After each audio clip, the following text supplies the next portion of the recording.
નમસ્કાર, ટીવી 17 ગુજરાતીમાં આપનું સ્વાગત છે. હું છું આપની સાથે કિંજલ. ગુજરાતના દરિયાકાંઠેથી મસ્ત મોટું સંકટ આવે તેવી શક્યતા જોવા મળી રહી.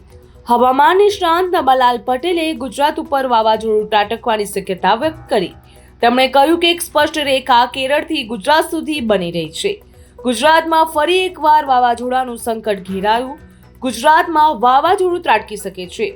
આગાહીકાર અંબાલાલ પટેલે મોટી આગાહી કરી, કારણ કે ગુજરાતના સમુદ્રમાં સાયક્લોનિક સર્ક્યુલેશન સિસ્ટમ એક્ટિવ થઈ. 21 મેએ સાયક્લોનિક સર્ક્યુલેશન સંભાવના છે. હવામાન શાસ્ત્રી અંબાલાલ પટેલે ગુજરાત ઉપર આવી રહેલા મોટા સંકટની આગાહી કરી. તેમણે કહ્યું કે હાલ 22 મેની આસપાસ મુંબઈથી ગોવા તરફ જે સિસ્ટમ બની રહી છે તે ધીરે ધીરે લો પ્રેશર કરતા ચક્રવાતમાં તબદીલ થઈ જશે. 24મીથી 28 આસપાસ ભારે ચક્રવાત દેશના પશ્ચિમ કિનારે છે કેરળથી ગુજરાત સુધી અસર કરશે.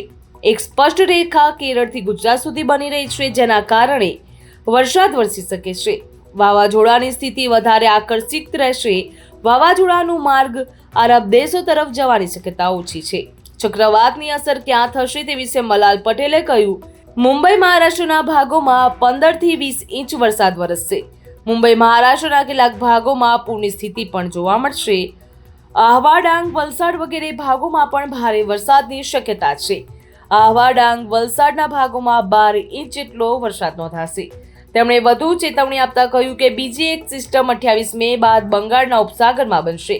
આ સિસ્ટમ પણ વધારે ચક્રવાત સર્જનાર છે. દક્ષિણ પૂર્વ તટો પર ભારે વરસાદની શક્યતા. 100 કિલોમીટર પ્રતિ કલાકની ઝડપે પવન ફૂંકાશે. ભારે પવનની ગતિના કારણે કેરીના પાક ઉપર પણ અસર થવાની શક્યતા. બાગાયતી પાકોને જળ ભરવાના કારણે ઉનાળા પાકો ઉપર અસર થવાની પણ શક્યતા રહેશે. માછીમારોને દરિયો ન ખેડવા સૂચના આપવામાં આવી.